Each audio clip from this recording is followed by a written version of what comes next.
Hey everyone, welcome back to another episode of Christian's Conversations with. Today I was joined by Matt Zillhardt, a seasoned UX UI designer with a decade of experience transforming complex challenges into elegant solutions across healthcare, government, fintech, and SaaS. Matt's superpower lies in creating user experiences that not only look stunning but deliver measurable results, having improved engagement metrics by over 25% throughout his career. He's mastered the art of building scalable design systems that maintain brand integrity while accelerating development. A true advocate for accessibility and data driven design, Matt combines technical expertise in tools like Figma and Material UI with a collaborative approach that bridges the gap between design, vision, and technical implementation.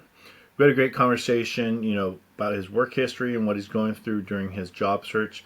Really insightful. I hope everyone enjoys the highlights coming up in the next few minutes. If you want to see the full episode, please check out my YouTube and my Spotify channels under Christian's Conversations with. Thanks, everyone, and have a great day. Appreciate it.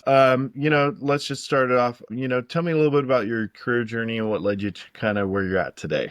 My career journey has been kind of all over the place. I've been uh, a UX designer for the past about 10 years now. I was doing a bunch of different things prior to that. I come from a web design and front end development background, but really focusing more on the UX. I was contracting for the federal government with the Social Security Administration, and I was with them for about 2 years and then got laid off back in December of last year. So I've been kind of looking ever since for whatever the next step is. I don't know what that's going to be. I don't know if I'm going to go back into, having a full-time job, traditional, or if I'm going to start going the freelance route or something. But well, I know really right now is that things are changing very rapidly in pretty much every industry and with the hiring process. So, can you give me a little insight? Not being familiar, what is a UX designer? Yeah, that's anybody outside of kind of the tech industry doesn't really has not probably not really heard of this term before. UX design, it's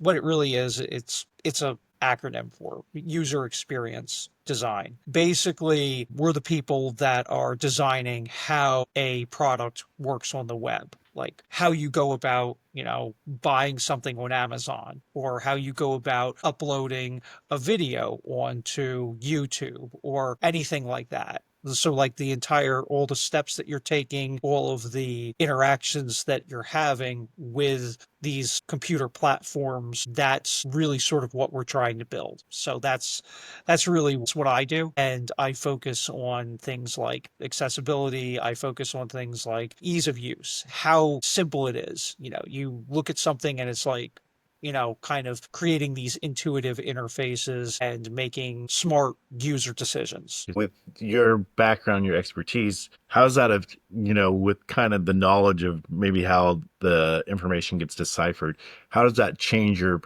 approach compared to somebody that may not have that information or that knowledge? Well, I mean, like my approach with the job search and with kind of everything, it's really a lot of it is kind of doing the whole picture. It's seeing, okay, well, do these skills match up? And then, I mean, a lot of times I'm seeing that it's like, what helps? It's very funny. Like years ago, people said it's like, stop sending cover letters. They don't mean anything. That has really changed. Like there's been research out there that's been done where hiring managers are more open to, candidates that do send them cover letters. And it's kind of one of those things where it's like, okay, go ahead and, looking at these jobs and crafting one that highlights both your skills and what you've done in the past. That from what I've seen, because I started doing that. When I started doing that, I've been seeing more responses, adding the cover letters and then showing, this is what I've done in the past. These are the wins that I've had where I've, reduced call center volume, where I've, where we saw a reduction in people abandoning processes, things like that. And clearly defining that on in a cover letter or in my resume has been showing them what it seems to be getting more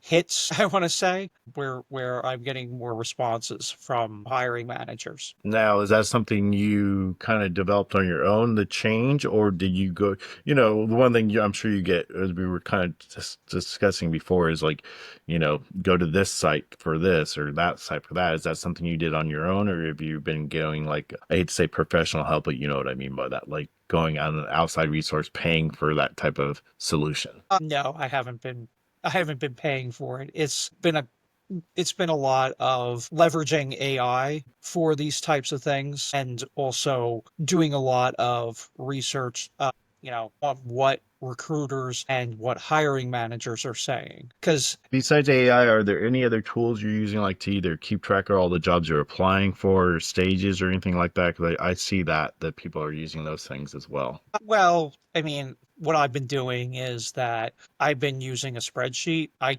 started doing this because I noticed kind of last week that I lost track of what I was applying to. So I started, just using a spreadsheet like, okay, these are all the things that I've applied to. These are the dates I applied to. This is the link to it that I applied to. LinkedIn does a little bit of a good job of that, where you can look at all the jobs that you have applied to in the past, however long. But I find having that separate spreadsheet is a little bit easier for me to navigate because there's, less distractions with it. Also, Google is like if well I usually communicate through Gmail. So I found that to be a little bit easier because better because it goes ahead and it reminds you. It's like, hey, you sent something out like 5 days ago, or somebody sent you something, a few days ago. Do you want to follow up? And it's like, oh, okay, that's a good reminder. That, from what I found, has been helpful. Like just this morning, I got an alert on that where I sent something out 5 days ago and followed up with a recruiter. So that's been helpful. There's a lot of automated tools right there, but like I'd say, it's not a bad idea to use them.